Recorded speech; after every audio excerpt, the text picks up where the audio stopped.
Кегинде ичкиликтер жөнүндө Салават би булгачынын балдары деген ат менен ушу оң канат, сол канат, анан Салават би булгачынын балдары деп туруп 3 бөлүнгөн 16-кылымдан баштап белгилүү боло баштагандар. Ага чейин ичкилик урууларынын ар бир уруусу, ар бир бөлүгү өз алдынча жүргөнлүгү жөнүндөгү тарыхый маалыматтарда кездешет. Эми чындыгында эле мен бул жерде аябай узак болуп кетет. Ошон үчүн ар бир уруунун кичинекей кыскача тарыхына токтоло кеткенин жөндүү болот деп ойлойм да. Эң негизги маселе бүгүнкү күндө ушул көпчүлүк элдердин эл болуп түзүлүшүнө негизги ролду ойногон бул ушул көпчүлүк элдердин курамына кирген кыпчактар.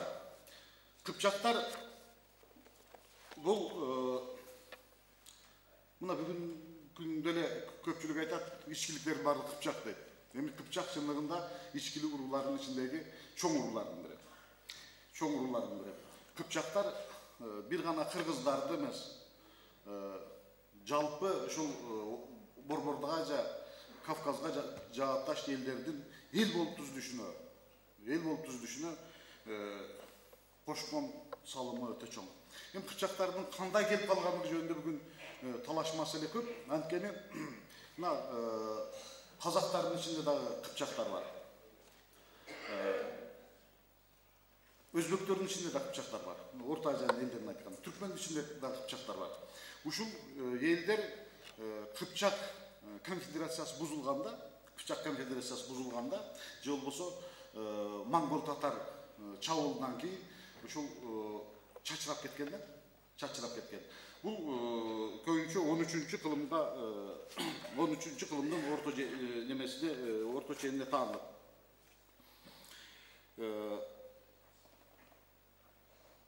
Кыпчактар жөнүндө орто кылымдарда, тарыхый булактарда ар кандай ат менен кездешет. Орто кылымдагы араб, фарсы булактарында Ибн Кардарбектин Кыпчак, Гардизини Кыпчак формуларында жолуктурууга болот да.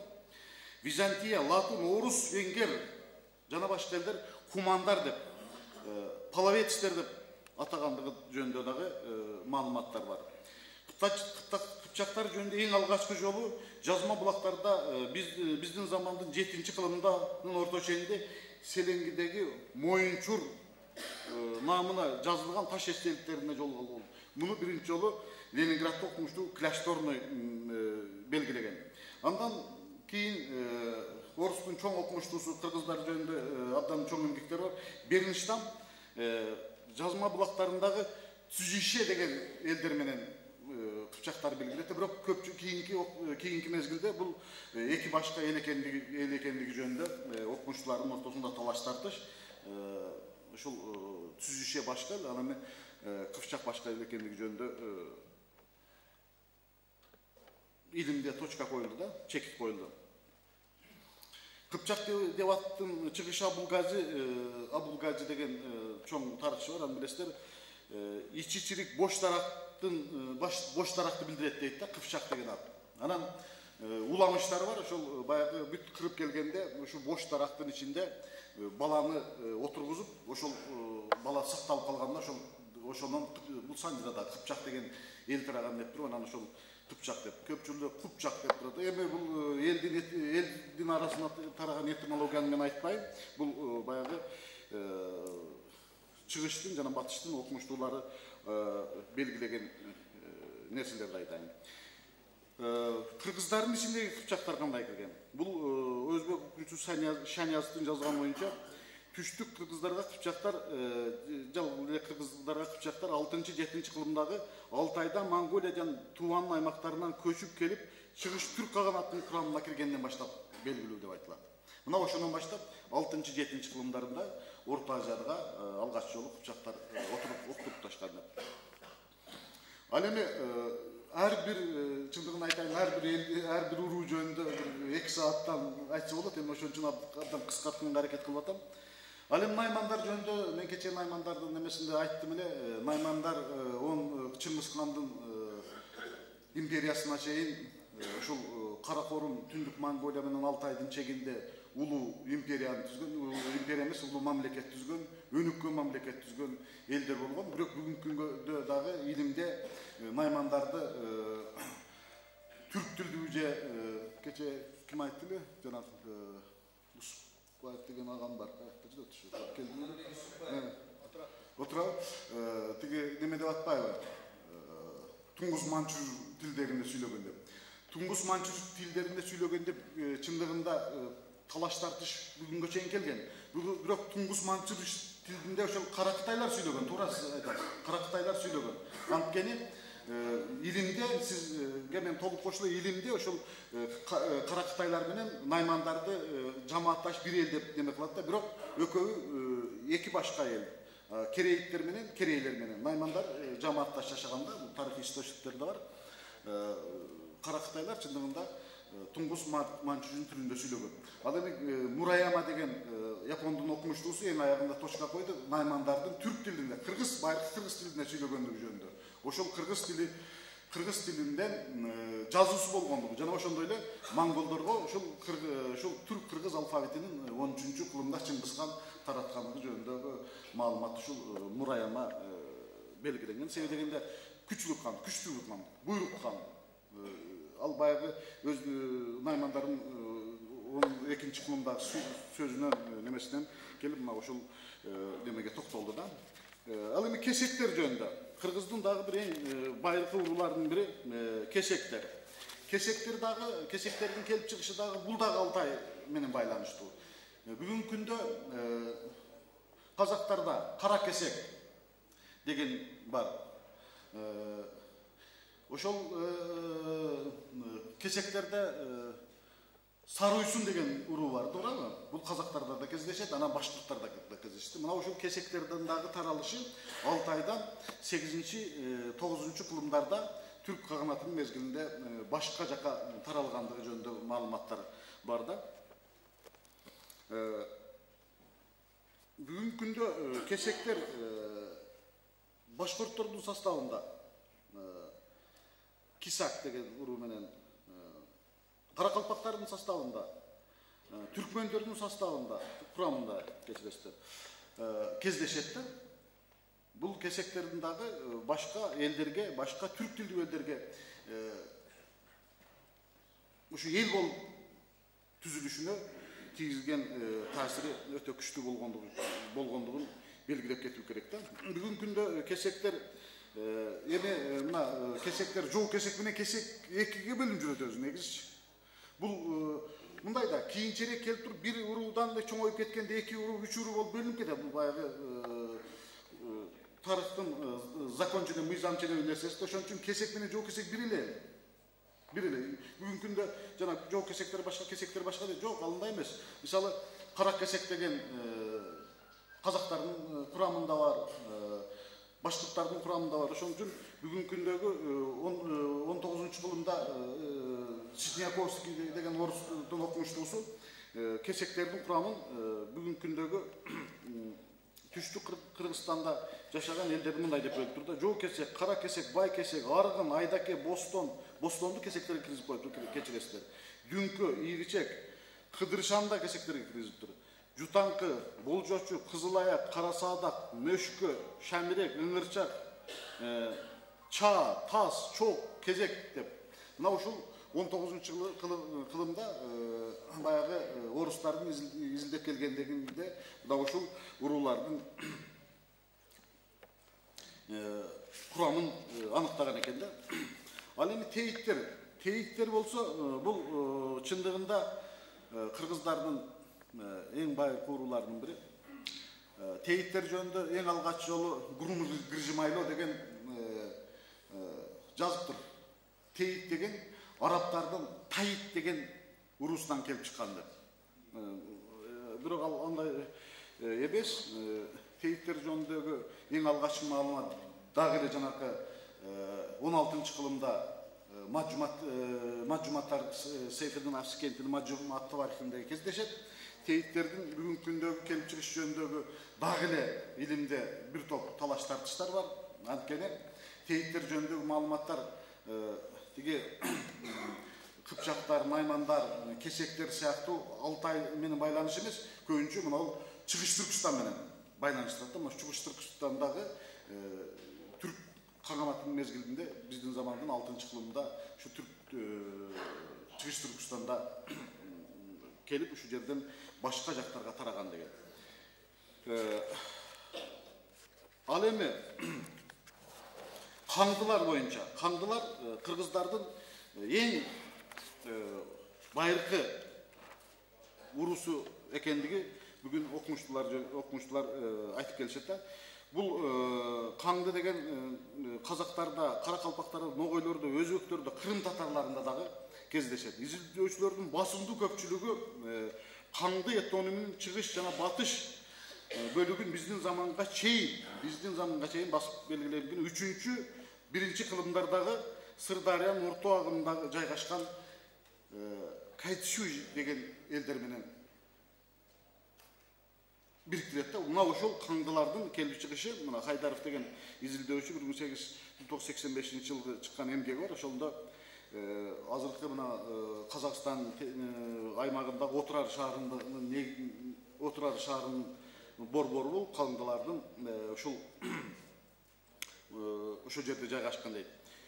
Кыргыз тилдүү, түрк тилдүү каңгүйлар, же болбосо каңгүйлар деп илимде ушундай тарыхый булактарда неме бар? Заастризм динин колдонушкан экен. Заастризм динин. Мына бүгүн биз айтып атпайбызбы, кыргыздар кече 16-кылымдан баштап мусулман динин калганбыз. Наймандар болсо Кыпчактар менен 12-кылымда христиан динине тутунган деп.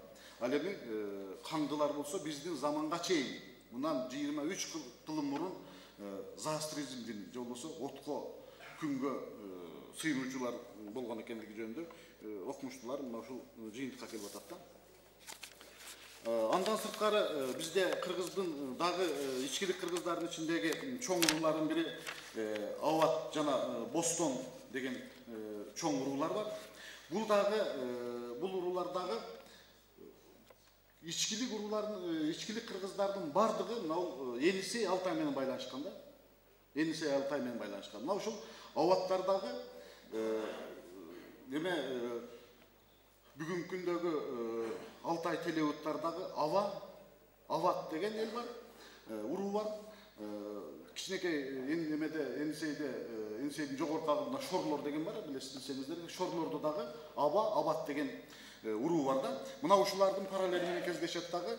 Бул Ават уруусу биздин заманга чейин, биздин замандын 6-кылымдарында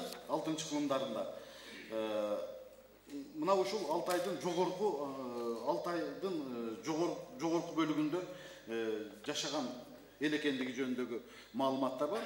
Өзү мына телеконфедерациясы дейт, түрк урууларынын телеконфедерациясы Төлөстөр ошондон чыккан да. Ушу телеконфедерациясына кирген уруулардын катарына киргизет да. Муну орус окумуштуусу Гмелин Георгий 16-кылымдын орто ченинде Орто Азияга Алтай теле уруулары менен биригип ушул каңдылардын, Аваттардын көчкөндүгү жөнүндөгү маалыматты айтат. Бостон уруусу жөнүндөгү чындыгында маалымат азыраак, илимде мындай тарыхый булактарда маалымат аз. Анткени 16-кылымда жанагы Маджумат Таварихтен башталат. Бостон уруусуну ошол окумуштуулардын айтуусу боюнча биз Бостон деп жүрбөйбүзбү? Андай эмес, мунун этимологиясынын келип чыгышы мөмөлүү бак, же болбосо бакча деген этимологиядан келип чыгат деп айтат да, Бостондордун келип чыгышы. Жанагы кийген Бостон эмес ал. Анын этимологиясы ушул жана мөмөлүү бак, же болбосо бакча дегенден келип чыгат деп муну карасаңыздар болот, кыргыздардын түшүндүрмө сөздүгүнүн 176 бетин карасаңыздар ошондо жазылуу. Мындан сырткары орто кылымдарда Бостондор Кыпчактардын конфедерациясына кирген. Кыпчактардын конфедерациясына кирген дагы Кыпчактар ушул Орто Азияга жылган мезгилде, же болбосо башка элдерге тараган мезгилде мына ушул кыпчактардын конфедерациясы менен кошо Орто Азияга сүрүлгөн деген маалымат бар да. Төлөстөр жөнүндө болсо, төлөстөр чындыгында бүгүнкү күндө Алтайда жанакы Телецкий озеро деп картадан көрсөңүздөр Алтайдагы. Аны алтайлыктар Алтын көл же болбосо Төлөс көл деп коет экен. Мына ушул Төлөс көл ошонун Төлөс төрүн бербейт, өлүсү көрүн бербейт деп коебуз го. Бул макал алтайлыктарда да бар. Анткени бул баягы чек-арада жашап өзүнүн мекенин коргогон баягы пограничник катары неме кылат экен да, чек-арачылар катары алтайлыктарда.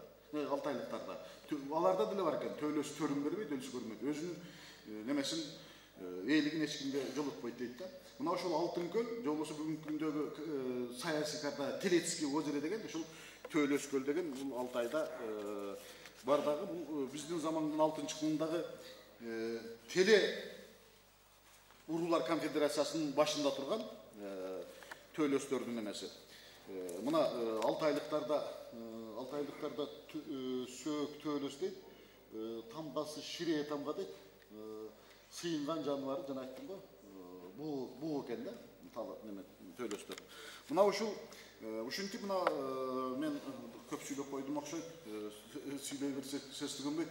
Ар бир уруунун түп тамырынан бери изилдеп келгенде кыргыздардын, дагы айтарым, кыргыздардын биримдиги, кыргыздардын эл экендиги келип чыгат да.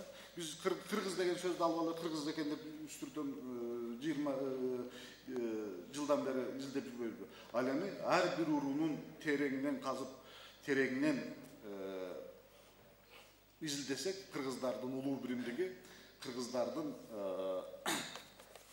союзу жана Манас айткандай курама жыйнап журт кылдым деп атпайбы, ушу ар бир урууну, ар бир элди жыйнап журт кылып койгон экен. Анан биз түндүк түштүк болуп бүгүн бөлүнүп атпайбыз, тиги тоо бөлүп койсо. Ал эми деги бардык жерде ошол ар бир уруунун журту бар экендигин эме кылбай эле түндүк түштүк деп атат. Бул географиялык жактан бөлүнгөн нерсени бүгүн биз кыргыздын геосаясий саясатын айландырып атабыз да, түндүк түштүк деп. Ал эми саяктардын, кыргыздардын бардык бөлүгүндө бар экендигин, же болбосо кыпчактардын бардык бөлүгүндө бар экендигин, же болбосо Төлөстөрдүн бардык жеринде бар экендигин билбей туруп эле түндүк түштүк деп бул саясатка айландырып атабыз. Мына ошол түндүк түштүктү жок кылып, кыргыздардын урууларын ар бирин чачыратып туруп, изилдеп туруп, кайра кыргыз улуу биримдигине бириктирип аткан мына жерде отурган биздин кыргыздын чындыгы эр азаматтар, патриоттор отурат. Ушул мен ойлойм, чындыгында буга аябай каршылык кыргыздардын. Мына ушул кыргыздардын баягы ар бир уруунун көпчүлүгүн, көп уруулардын баягы курултайына барып ушу уруулар жөнүндө айтып берге туура келди. Ошолорду угуп отуруп, кыргыздын ушул биз уруулар менен биригип туруп, түндүгүбүздү бардыгыбыз кыргыз бир көтөрөт экенибизге бүгүн ишенип атам. Рахмат, көп сүйлөсөм кечиресиздер. Кээ бир нерсени жеткире албай калсам, мен статьяларымдан немелеримден окуп аласыздар деп ойлойм. Сурооңуздар болсо кагаз жүзүндө бересиздер да. Siz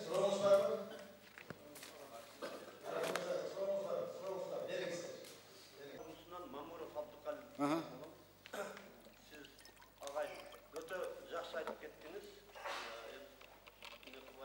Altıncı kısmından başlar. Kıska.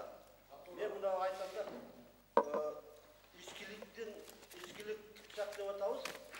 Ошол içkilikten Kıpçak бийик турат го деген маанide сизден агай суранып атам, ошону бир айтып. Жана мен айтып атпаймынбы? Бул кыргыздардын 16-кылымдагы 16-кылымга чейин согуштук бирикмесинен келип чыккан. Бул бүт көчмөндөрдү ушундай. Оң, сол, мисалы, улуу жүз, орто жүз, кичи жүз казактарда. Башка көчмөн элдерде ушундай. Ал эми ичкилик деген, оң деген, сол деген бул баягы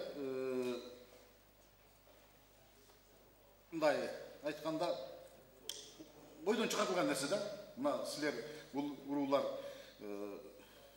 ойдон чыгарылган эмес. Мына Салабас би булгачы бириктирип атпайбы? Төлөстөрдү, кыпчактарды, наймандарды чогултуп алып туруп, биз ортодо туралы, сол канат бул жакта турсун, оң канат бул жакта турсун. Ал эми кыргыздардын бардыгы уруусу биригип келип эле бир кыргызды түзөт да. Чындыгында дагы көп элдер жөнүндө айтпай калдым. Мойгуттардын немесин өзү бүгүнкү күндө мына Чыгыш Түркүстандагы Лобнор көлүнүн жээги менен байланыштырат. Мына Жаңыл мырза дагы Кытайдан келип атпайбы? Чыгыш Түркүстандан.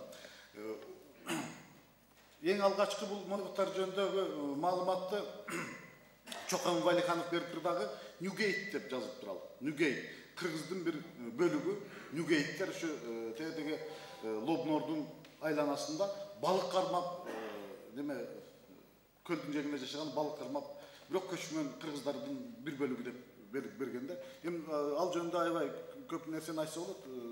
Убакыт кыска болгондуктан. Жакшы. 1990 жылы Камбаралы болду. Кыргыз Республикасынын бир атактуу гезиттеринин бирине же Совет Кыргызстанга же Кыргыз туушуна жакшы статистикалык макалаларды алып чыккан. Азыркы Фергана, Анжиян, Наманган үч областында 1924 жылга чейин кыргыздардын саны кеминде 75-тен 85%ке чейин болгон депчи. Азыркы акыбал кандай? Ушул учурда тарыхчылардын маалыматы барбы? Өзбекстанда канча кыргыз жашайт? Анын ичинде кичинеги канча, оңу канча, солу канча, Тажикстанда канча, Кытайда канча? Ушундай бир тарыхый изилдөөчүсү бар. Өзбекстандын дагы, Тажикстандын дагы, Кытайдын дагы официалдуу булактарындагы, же болбосо расмий булактарындагы 10 эсе неме кылып берген. Мен таң калам. Мисалы Кытайда 1952 жылы 130 миң кыргыз бар деп айтылчу. Азыр деле 180 миң кыргыз бар. Кыргыздар төрөбөй калган деп неме кыласың ошону. Азыр мисалы Кытайда 5 миллионго жакын кыргыз бар. А бирок официалдуу маалыматтарында 180 миң Кытай кыргыз деп неме кылат да. Ал эми мына 1924 жылы өзү орустар атайлап неме кылган экен, баягы немени бөлүштүргөндө, чек араны бөлүштүргөндө бүгүнкү күндө Өзбекстанда 2 миллиондон ашык кыргыз бар. 2 миллиондон ашык кыргыз бар. Кыргызстандан көбүрөөк кыргыз. Мисалы тиги Азербайжандар, Иранда Азербайжандан көбүрөөк болгондуктан биз Өзбекстанда кыргыздар 2 миллиондон ашыгат. Ал эми анын ичинде неме жок, маалымат жок, ичкилик оң сол канча экендигин. 2 миллиондон ашык кыргыз бар, бирок бүгүнкү күндө 300 миң гана кыргыз деп берет. Анын ичинен Өзбекстандан келгендер болсо керек, көпчүлүгү өзбек деп жазылган. 24-жылы сиз өзбек болбосуз деп жазылбасаңыз, мектепке барбайсыз деген. Мына ошентип бүгүнкү күндө эң кызык жери, мен Ташкентте архивде иштеп жүрөм. Ош окуясы болуп жатат, анан тетиги алайлыкмын десем, Басакалат кобул өзбек деп жаш. Анан экөөбүз отурабыз, мезгилде жанагы өзбеккө коньяк алып чыктым, кыргыздын коньягын ичпейби деп. Анан кичине ичкенден кийин ал неме болот да. Анан чоң стол ал жагында алып отурат, жатак адам. Мен бер жагында отурам, анан ашына бак келин дейт мени. Анан мындай кулагымды тосум, мен Сартын Асман, мен Кыпчакман дейт. Кыргыз мага деген Анжанын жанында бүт жарымыбыз ошо кыргыз кыпчакпыз дейт да. Кыргыз кыпчакпыз, ошол бир неме майланын немеси бир айылдын 90% ошол кыргыздарбыз, кыргыз кыпчактары, бирок өзбек деп жазылып калганбыз дейт. Мына жөн бир неме факт ушундай да.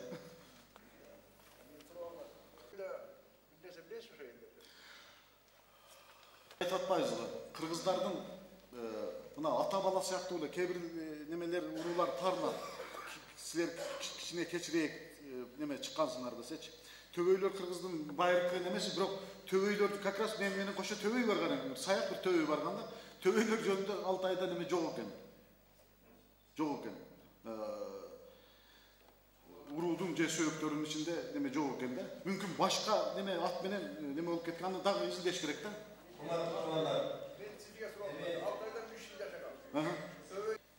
Жок, мүмкүн ал башка төбөй деп айтылбайт, ал себеби дегенде мисалы найман деген майман деп айтылат деген. Так айтылат. Төбөй сөк, тоен сөк. Эми дагы айтып атпаймынбы? Ар бир уруу кээде аябай көкөлөтөбүз да уруус. Улар жөнүндө жакшы маалымат бердиңиз. Биздин улуу чапкылдык уруу боюнча дагы бир маалымат берип койсоңуз. Ушул суроону күтүп аттым эле өзүчө. Чапкылдыктар жөнүндөгү маалымат 1926 жылы Ситняковскийдин гана изилдөөсүнөн башталат чапкылдыктар деп. Бүгүн чапкылдыктар жөнүндөгү маалымат аябай мындай неме да.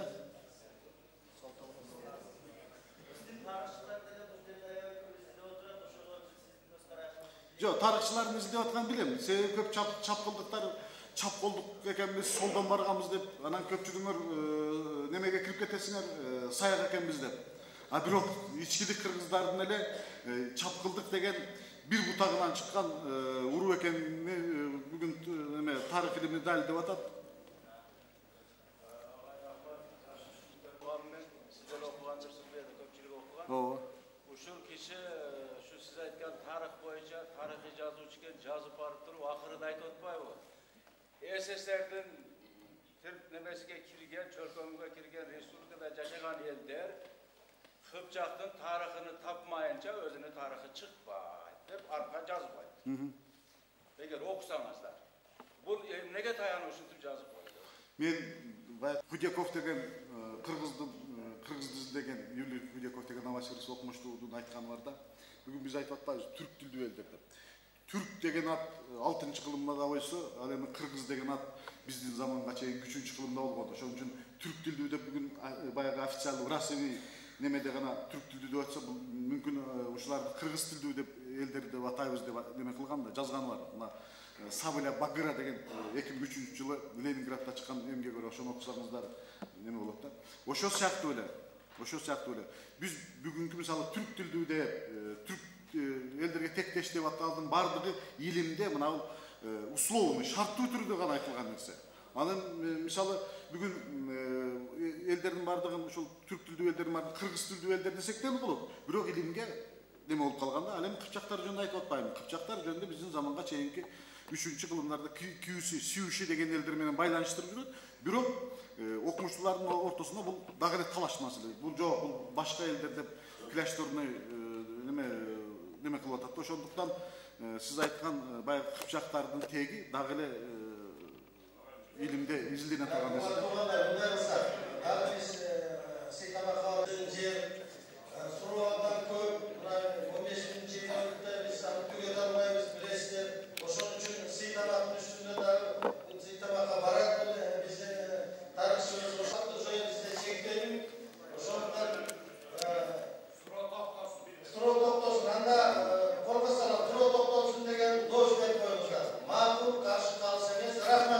Рахмат.